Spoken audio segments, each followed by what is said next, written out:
Hey guys, welcome back to the channel. Appreciate you tuning in once again. So we got a new project we're going to start on. So we finished up the Mustang, the little Coors car. That turned out better than I expected. And I tell you what, that Tamiya kit was amazing. Loved it. I can't wait to get on another one. I've had some people ask me if I'm going to do some more like into Japanese cars. Yes, absolutely. I have looked at a few and we are going to attempt any. Everything's open to the bench. I don't care. As long as it looks good, it's a cool build, we'll do it. You know, why not? You know, it's all models, it's all fun. So, yeah, we're looking forward. We're open to anything, that's for sure. So we're going to start a new kit here. We have upcoming shows that's starting. So we're going to our first show that's going to be coming up in September, and that's going to be in Wisconsin. You've seen the flyer at the beginning of at the video.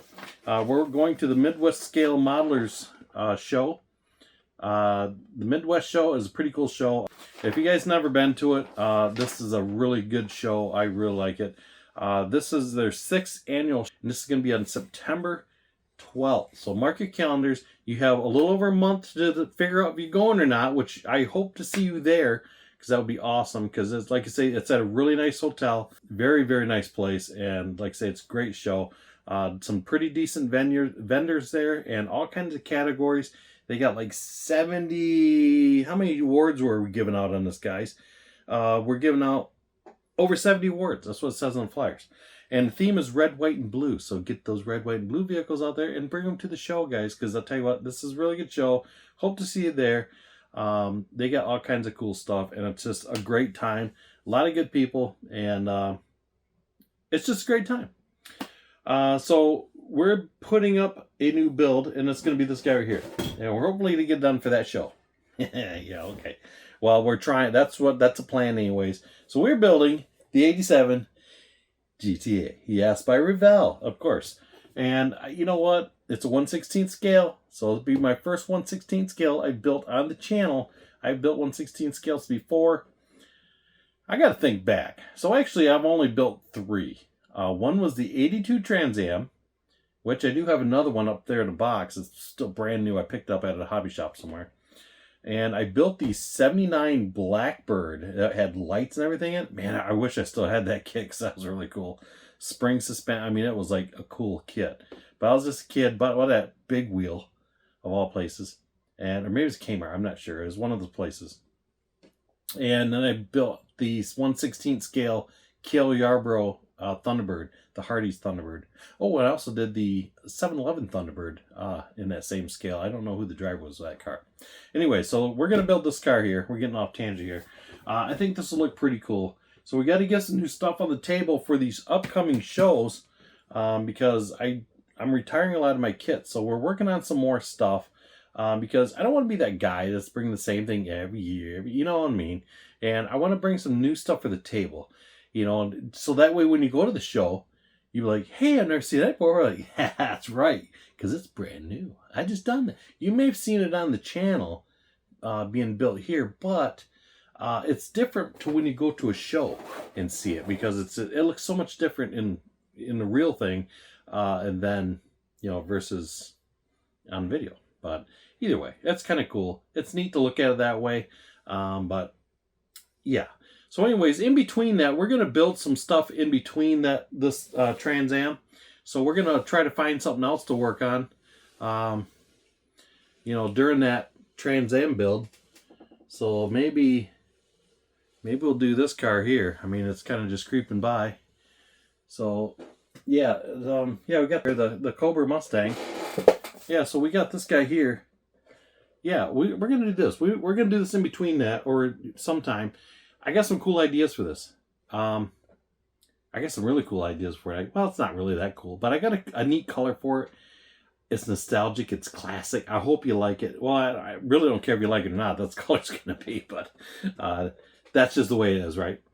So that's what we're going to do in the meantime. Plastic off it before the video, because I know sometimes the plastic glares on here and, you know, it's kind of hard to see it. So brand new kit, just opened it.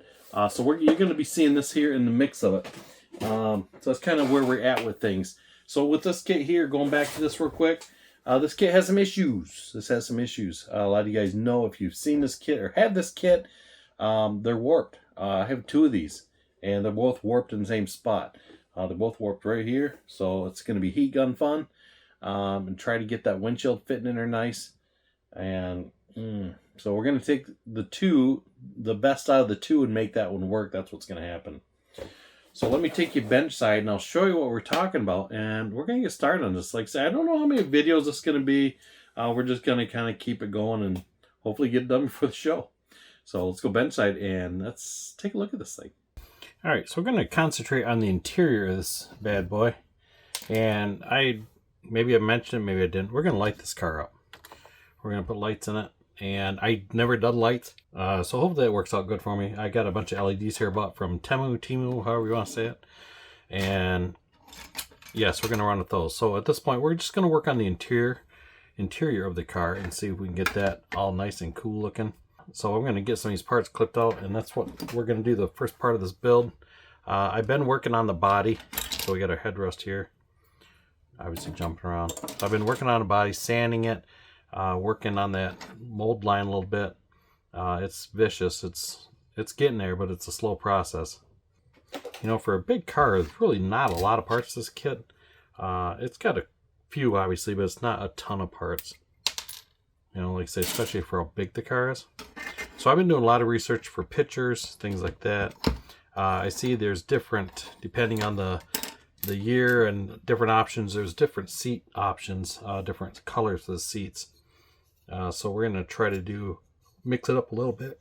It's got some edging here. I don't know if that's actually like piping or if that's like the seat, but like right there is pretty rough. So we're going to sand that down. Everything on this has a rough edge to it. It's kind of disappointing, especially after working on that Tamiya kit. So that was just a night and day different. So we're going to paint the interior color. We're going tan.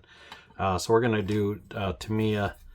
This is light brown, and we're using yellow brown. So these are the two colors we're going to use for the interior color, and then obviously with black, we're going to do the black trim around the edges, and we're going to run with that. So I think this should look pretty good. So we're going to start with the cluster. With the like I said, I'm going to light this up, so I don't put lights in the dash. So I'm going to have to drill these out. So what I'm doing is I'm taking an X-Acto knife, and I'm getting the dead center spot was best I can get at center anyways.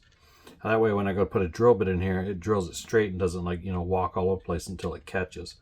Because if you guys do any drilling of any sort, it's usually the typical, that's what it wants to do. So this one's off a little bit, so we'll just move it this way and kind of force it over. There we go. Should be pretty close. Oh yeah, that looks a lot better. So I'm just giving it, I'm not going all the way through it, just enough to give it like a guide, just a start with the drill bit. And we'll go with that. And I'm sure I'm probably not 100% straight, but as long as it drills it out okay, I should be good. So what we're also going to do is take the console. It has lights up in here. So we're going to do is take a little drill bit, and we're going to drill out some of the stuff in here so we can have a little bit of color shining through. You got your power window switches. I might put a pinhole in here, one on each side, and put lights in there. And then go ahead and we'll go through and paint this. But I thought it'd be cool to get this going first because this is kind of a neat part of the car. So I get this last one punched out here, and I'm going to take it over and drill it. Gotta go out and find a drill bit out in the garage. It's appropriate size. That's not going where I want it to. That's better. Okay, I'm going to go drill these, and I will be back, and we'll see what it looks like after that. Please hold. Okay, so we got a hole drilled out for the light. So instead of going all the way through, it's kind of nice to give you like an indent inside, so I just notched it there. And then we'll paint the rest of that as we go. We got some extra holes in the dash for some red and amber lights. And we went through and we sanded all the seats down. There was a lot of mold lines on this. Oh my gosh, it was horrible. So you had a big one across the top here. This had a mold line across here and on the bottom and the top. And there's a big mold line on the bellows of the seat. So we sanded that out. And those mold lines along the top here, like up here and all the way across both sides. And then on the actual front part of the seat, same thing. Heavy mold line all the way around the top of the seat, all the way around from about midway, about to here, up and around. So sanded all that down. Same with the headrests, mold lines everywhere. It was all the way around there, and there's like a mold line that kind of defined the front of it. So we got that all taken care of. So I think we're ready to go. So like I said, we're going to two-tone this with these two colors here. So we're going to use our LP76. This is yellow brown. And then we have LP77, and that is light brown. So we're going to do the back of the seats with the dark brown, and the front of the seat is going to get light brown, and the carpet is going to get the same color here as well. So what we're going to do is try to put maybe a little flocking in there just to kind of touch her up a little bit. And I was going to use this door, but oof, I think it's warped. Look at the warp on that thing. Dang it. This whole kit's just so jacked up. Dang. So if it sits flat, that's how warped it is. That one's nice. That one sits pretty good. Alright. Okay, well, I'm going to spray this stuff up. We'll bring you guys back and we'll figure it out from there. Alright, we got that first color down. That looks pretty good. So now what we're going to do is mask off the top and bottom. And we're going to get that sprayed again. So we're going to do with the darker brown on the bottom this time. And this is going to be the LP77. And that should look pretty good. We're going to give that two-tone look. Then we're going to go through with the semi-gloss black and do all the interior dash parts and console and all that good stuff in the armrest. Alright, I'll bring you guys back when we are done. Got everything painted up here, all our seats. We got our two different colors. So I put my liquid mask on here, so I'm working on getting that off there. And I thought, you know, I probably should show you guys this in action. So I'll peel that off nicely. Man, it works really good. See if I like these two colors together. I think they're alright. Once again, that's why I like using lacquer for interior, because it dries quick. It's ready to roll. And I can touch that up easily there. Okay, I'm gonna get this peeled the rest of the way off, and I can bring you guys back. So I got the console just about done, and I lit this up. So I drilled a bunch of holes in where the radio knob would be.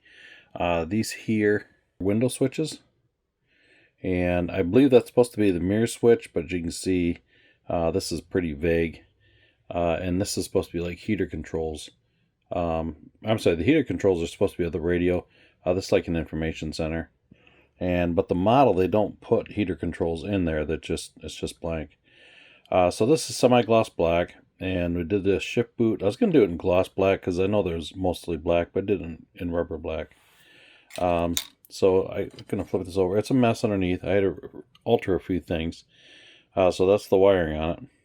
So I did is I put a piece of plastic and painted it orange. Same as the green. And I put a little edging on it so it wouldn't bleed through. So that other paint is Floco grimy black. And as you can see, those LEDs aren't even touching all the way. So I first, because I'm new to this, and I first put the LED right there. I was like, whoa, it was like a spotlight. So I had to back them off quite a ways. So I did a lot of prototype research, and it looks like most of those radios had a green display screen, and they had orange buttons. So that's what we're trying to do, replicate with that. So those are white lights up top and on the bottom, and the rest of them are all orange lights. So you can see my array of wiring. So I'm finding out you can't run the white lights and the orange lights together. Why? I'm not sure. I know there's some guys out there probably can answer that, but so we'll just have to run two different battery sequences. And I know guys, it's not 100% correct by any means. I get that, but like I say, I'm kind of new to the LED scene, so I'm just playing around with it and seeing what it looks like. It looks pretty cool. So I'll turn this on, we'll light it up, and I'll show you guys what we got. And like I said, I had to redo the LEDs coming out of the radio because they were so bright, it looked like little spotlights coming out of there. So they look a lot better. I even took some panel line and put on top of the bulbs just to tone them down a little bit because they're a little bright. So now that I know, I should have put them in and flipped the LED backwards or on its side, so it would have been not as bright, but it's okay. It looks pretty good. So let me turn these on. I'll show you what we got so far. Okay, so I got my dual power supplies going here. So I, like I said, amber light there, and I put a decal on the other side of that screen up top to kind of give a little definition. Yeah, so there we have it. This light here, by my finger here, that looks yellow in the camera, but it's orange. I think it's just the way my lighting is playing around with it. But like I said, I had to tone those buttons down in the radio. Those were just like spotlights coming out of there. It's not perfect by any means, but like I say, I don't have the drill bits I need. Excuses, I know, but that's just the way it is, and I don't have the extra stuff here I probably should have to make it happen. So that's where we're at with this. So what we're going to do, we're going to get the dash lit up also. So looking at the dash, I drilled those out, and I have multiple holes drilled for LEDs, and what we're going to do is get that put together, and I'm going to put plexiglass on the back of it, and then put the lights in there, and then we're going to go through and put the decals on and so on, so it should look pretty good. So I went around the other edge of that because one of them I had a little too far over, and I thought, oh, dang it, just that's the way it goes. So I took a bigger bit and just kind of chamfered the edge of it, and it's not as clean as I like to see it. But it looks all right. Once you put the gauge in there, it's not very noticeable, but something I notice. Yeah, so I'm telling myself here, the crudeness of my project, trying to make this thing look super cool, but this is not being in my favor at this moment. But like I say, I'm just kind of new to the LED. I don't usually do the kind of thing, so I'm kind of broadening my horizon. So I got to take baby steps, and some things work, some things don't. And I know a lot of guys out there do this, and I tell you, it's to me it's a little harder than it seems, because I have a lot of issue trying to hold these wires and stuff. So because there's 8 LEDs in that console, that include the 2 white and 6 orange. So I took and soldered the wires together. So that's how that's going to work. So I just took all those wires, twisted them together, and touch them with some solder with the good old Weller soldering iron. I just stuck them on the old board here and touched some solder to it, and there we go. So that's going to wrap up this video on doing some of the dash work. So next video I will do a complete video on making this part of it, showing you the wiring, the whole steps, showing you my way of doing it. If there's a hard way, I will find it and you'll see it. So okay guys, that's where we're at. I appreciate you tuning in the channel and hanging out with me for a bit. We will see you guys at the next video around on this Trans Am, and hope we can get a little further than this time around, but that's where we're at. Okay guys, we'll see you. You guys have a good one.